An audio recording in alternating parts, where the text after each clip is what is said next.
Do you really think Beyoncé pays for her own tours? Or have you never wondered who actually signs the checks behind the curtain? While fans are busy debating set lists and outfit changes, a far more profitable show is happening backstage, and you're not invited. Here's a fact the mainstream won't show you. Beyoncé's Renaissance tour generated over $579 million in gross revenue. But astonishingly, the upfront costs, from logistics to production to global marketing, weren't covered by Beyoncé herself, not even by ticket sales. The real financiers, investment giants, private equity funds, and media conglomerates with strategic interests in owning not just concerts, but culture itself. BlackRock, Live Nation, and sovereign wealth funds from the Middle East are quietly investing billions into live entertainment. But why? It's not just for profit. It's about influence, controlling what you see, shaping what you believe. When Beyoncé steps on stage, she's not just performing. She's becoming a premium asset, a vehicle for corporate interests to drive public perception. And while the spotlight blinds you, contracts, stock options, and multi-layered partnerships are executed in silence. These are not hidden. They're public records, but no one talks about them. Why? Because if you knew who actually fund your favorite artists, you might start questioning why they want your attention so badly. This video isn't about conspiracy theories. It's about following the money, and the trail leads somewhere far more uncomfortable than you expect. So, the question is simple. Are you ready to see who really owns the music you think you chose to love? Stay with me, because after today, every time you hear a Beyoncé song, you'll wonder, who paid for this? And what do they want from me? Everyone knows Beyoncé, the multi-Grammy-winning icon, a symbol of empowerment, artistry, and cultural pride. But what if Beyoncé is also something else, something no one talks about? An investment product, a controlled brand asset meticulously managed by forces far beyond her image. Let's start with a fact you can verify yourself. The Renaissance World Tour grossed over $579 million in ticket sales. On the surface, it's a triumph of talent and hard work. But here's what the headlines won't tell you. The production cost for a tour of that magnitude can exceed $200 million upfront, long before a single ticket is sold. Now ask yourself, who puts that money on the table? Who funds the venues, the marketing blitz, the global logistics, and ensures that every LED screen, stage effect, and live stream is perfectly executed? The answer is never as glamorous as we'd like to believe. Behind Beyoncé's stage is a web of corporate entities with very clear objectives. Start with Live Nation Entertainment, the world's largest live events company. On paper, it's just a concert promoter. In reality, it's an empire controlling not just events, but ticketing, Ticketmaster, merchandising, and even artist management. But who owns Live Nation? Among its top institutional investors, you'll find names like Vanguard Group, BlackRock, State Street Corporation. These are not music companies. They're financial giants, managing trillions of dollars in global assets. They don't care about Beyoncé's art. They care about predictable returns, market influence, and the control of consumer attention. When Beyoncé announces a tour, it's not just a cultural event. It's a high-yield investment opportunity for these firms. Concerts are engineered as financial products, with sponsorship deals, licensing rights, and secondary markets designed to maximize profits far beyond ticket sales. And yet, none of this appears in your feed. Why? Because the story you're sold is the one that keeps you emotionally invested. It's more profitable for these corporations if you believe Beyoncé is an independent queen, self-made, untouchable. But no one talks about the corporate boardrooms where decisions about her brand are actually made. This isn't about discrediting Beyoncé as an artist. It's about exposing how art is systematically absorbed into financial mechanisms that have nothing to do with culture and everything to do with power. When sovereign wealth funds from Qatar and Saudi Arabia begin acquiring stakes in entertainment conglomerates, the goal isn't music appreciation. It's soft power. It's global influence. And artists like Beyoncé become high-visibility vehicles for these interests. But the key point is this. The more you believe you're supporting your favorite artist, the more you're actually supporting a carefully structured system where your emotional engagement is monetized. Not for the artist's benefit, but for the invisible shareholders pulling the strings. So next time you see a tour announcement, ask yourself, is this about music or market manipulation? It's time to follow the money. When you look beyond the music, beyond the choreography, and beyond the headlines, you'll find that Beyoncé's tours are less about artistic expression and more about financial engineering. Let's start with Live Nation Entertainment. Live Nation controls over 40,000 live events per year, with revenues surpassing $22.7 billion in 2023. Beyoncé's Renaissance Tour was one of Live Nation's largest and most profitable productions. But Live Nation isn't some standalone music promoter. It's deeply tied to Wall Street. As of their latest filings, Vanguard Group holds 7.8% of Live Nation. BlackRock controls 5.6%, and State Street Corporation adds another 4.1%. These three firms alone, the big three of asset management, have a combined $25+ trillion under management. Their business model? Owning everything, not because they care about culture, but because they understand the economics of influence. When Beyoncé launches a tour, she's not just making music, she's moving markets.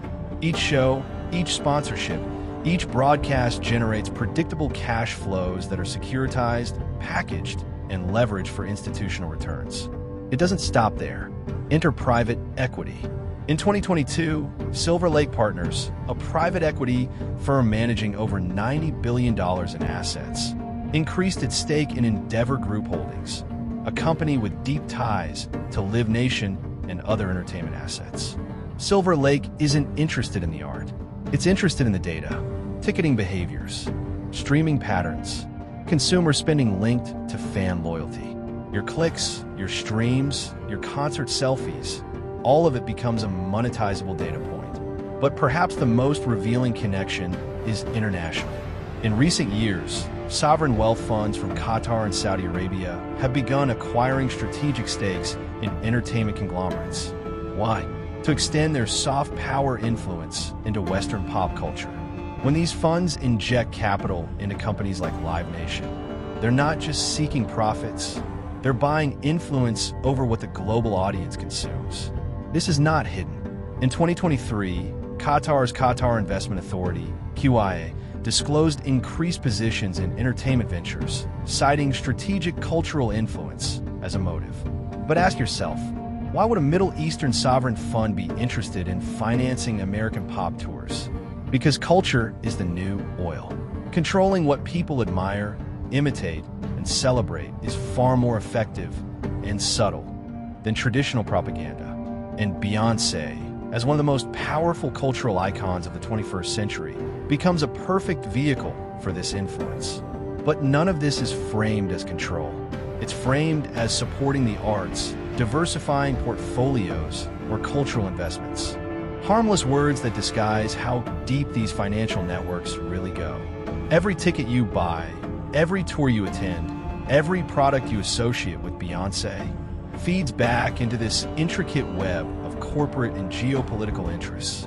You might think you're supporting an artist, but in reality, you're fueling a machine designed to predict, influence, and monetize your behavior. This video may not stay long in your recommendations. It reveals too much. That's why sharing it isn't just an action. It's a statement, a signal that you're aware, that you see beyond the surface. If you know someone who still thinks pop culture is organic, send them this video. Let them see how Wall Street, oil-rich nations, and asset managers quietly own the soundtrack of their lives. This is the kind of information that doesn't trend by accident. It trends because you decide it matters. If you think this is just about Beyoncé, you're not seeing the full picture. This financial web, where artists become assets and culture becomes currency, is not unique. It's a replicable model applied across the entire entertainment industry. Let's look at Taylor Swift. Her Eras tour was projected to generate over $2.2 billion in economic impact. But did you know that the Carlyle Group, a global private equity firm managing over $400 billion, once backed the acquisition of Taylor Swift's former label? Big Machine Records. That deal wasn't just about music rights. It was about controlling a catalog of influence, songs that define entire generations. When fans raged over Taylor losing her masters, they were unknowingly witnessing a power struggle between financial conglomerates, not artists. The public narrative was emotional. The financial reality was cold, calculated, and contractual. Another case, Rihanna. Her success with Fenty Beauty was not just an entrepreneurial triumph. Behind it stood LVMH, Moët Hennessy Louis Vuitton, the world's largest luxury goods conglomerate, with over $90 billion in annual revenue. Rihanna became the face of a carefully structured strategy to penetrate younger, more diverse markets, all while driving LVMH's market share in beauty and fashion. It wasn't charity, it was business. Highly profitable, highly calculated. Let's not forget Jay-Z, whose Roc Nation is deeply tied to Live Nation through a $150 million partnership deal signed in 2008. This wasn't just a music deal, it was a multi-dimensional venture encompassing sports, entertainment, and brand management. Again, institutional investors like Vanguard and BlackRock quietly sit on the ownership layers of these entities, profiting from every concert, every sponsorship, every headline. Even seemingly independent artists are part of this machinery. Billie Eilish, for example, operates under Interscope Records, a subsidiary of Universal Music Group, UMG. And who holds significant stakes in UMG? Companies like Tencent Holdings, China, and Vivendi, France, both with strategic motives far beyond simple music distribution. Dr. Dre's legendary sale of Beats by Dre to Apple for $3 billion was less about headphones and more about data acquisition and market penetration. With that purchase, Apple didn't just buy a product, it bought cultural credibility and access to a youth demographic it couldn't organically reach. These are not isolated events. They're systemic patterns. Patterns where artists are elevated to global platforms. But the real winners are always the holding companies, the funds, and shareholders, who operate quietly in the background. The structure repeats. Artist gains cultural capital. Corporations provide financial capital. Public engagement generates data and predictable revenue. Institutional investors absorb the long-term profits and influence. Every time, every name, every viral moment. And yet, the audience is never invited to see these contracts. You're only shown the narrative that sells. The empowerment stories, the overnight success myths, the self-made idols. But the financial reality is brutally simple. Art is monetized influence. Culture is corporate strategy. If Beyoncé is an asset, so is every other icon you consume. This is not about demonizing artists. It's about understanding the architecture of influence that shapes your perception of the world. From what you listen to what you wear, to how you think success looks. And once you see the pattern, you realize you've been investing in them, but not the way you thought. At this point, you might be asking yourself, so what? How does this really affect me? The answer is unsettling, because this is not just about Beyoncé, not just about concerts, not even about music. It's about you, your behavior, your beliefs, and the illusion of choice you think you have. When investment giants and sovereign funds finance global superstars, they're not simply betting on entertainment. They're investing in behavioral influence, in shaping what you desire, what you aspire to, what you think is normal. Every time a song goes viral, every time a tour becomes a must-see cultural moment, there's a machinery working in the background, aligning media, brands, algorithms, and influencers to steer your attention without you ever realizing it. This is social engineering at scale. Think about it. Why do certain songs, styles, and messages flood your social feed simultaneously? Is it really organic? Or is it the result of strategic media buys, algorithmic amplification, and corporate partnerships designed to create the illusion of a trend? You're not just watching culture unfold. You're participating in a carefully orchestrated feedback loop, where your reactions are tracked, monetized, and used to refine the next wave of influence. The more you engage, the more predictable you become. And in this predictability, you become an asset yourself, a data point feeding the same investment structures that finance the tour you thought was just music. But it goes deeper. When companies like BlackRock and Vanguard hold controlling stakes in the very platforms where you consume news, music, and entertainment, they gain unprecedented power to shape narratives subtly, yet effectively. It's not about censorship in the traditional sense. It's about curating which stories rise to the surface and which are buried. That empowering anthem, it's likely backed by a boardroom agenda. That viral dance challenge, it's part of a multi-million-dollar marketing funnel. That independent artist rising to fame overnight, follow the money. You'll find the same investment firms involved. The illusion of choice is the most sophisticated form of control. And the pop culture you consume daily is the delivery system. This isn't about being paranoid. It's about being aware. Because while you're being entertained, your consumer habits are shaped, your opinions are influenced, and your freedom of thought is subtly eroded. Ask yourself, how many of your preferences are truly yours? How many of your opinions were formed through genuine critical thinking? Or were they gently nudged into place by a system designed to monetize your attention? When you realize that even your emotional connections to music, to artists, to cultural icons are being packaged and sold by entities whose only loyalty is to profit and influence, it becomes clear. This isn't just entertainment. It's a mechanism of control, a soft, invisible hand guiding your perceptions. And you were never supposed to notice. But now you do. And here's the uncomfortable truth. The moment you see the structure, you can't unsee it. So the question is, what will you do with this knowledge? Will you keep consuming blindly? Or will you start asking, who benefits when I believe this? That's the power they never wanted you to have. Not outrage, not rebellion, just awareness. Because once you're aware, their influence weakens. Throughout this video, we've peeled back the layers.